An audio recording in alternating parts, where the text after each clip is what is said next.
Me, being active. Hannah's story.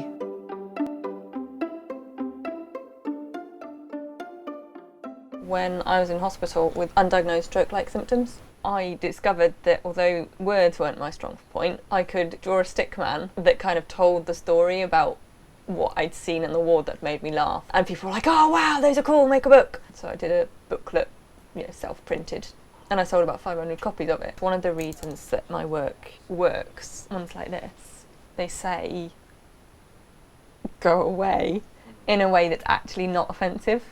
I always wear Doc Martens because they're better than ankle braces.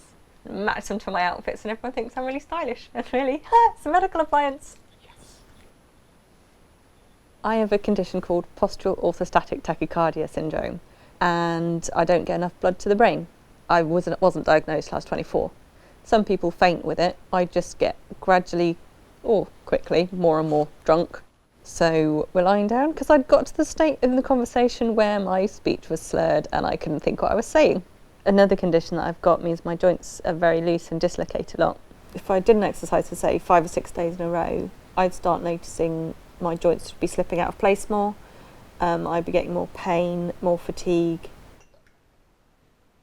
If I made a cup of tea in ballet mode, like really aware of all my posture, I actually didn't dislocate my shoulder. And then that grew into, maybe I could actually join a dance group.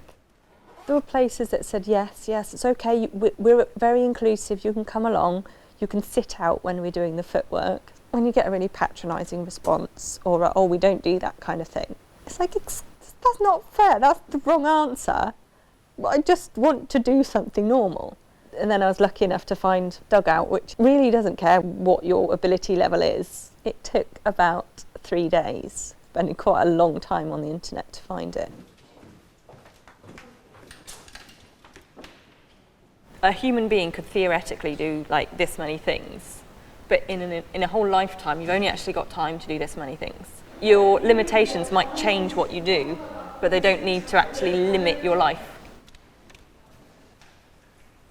When I'm dancing, although on the one hand, yes, it's helping my conditions and it's essential for them, on the other hand, I'm just dancing because it's fun, which I think is really important, that there's a normality to it.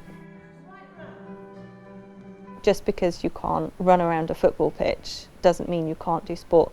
And it's just so nice to be active and doing something where, in a strange way, my disability is a bonus. And it helps me do things that other people can't do, rather than the other way around. And it's like all of me makes sense and works together.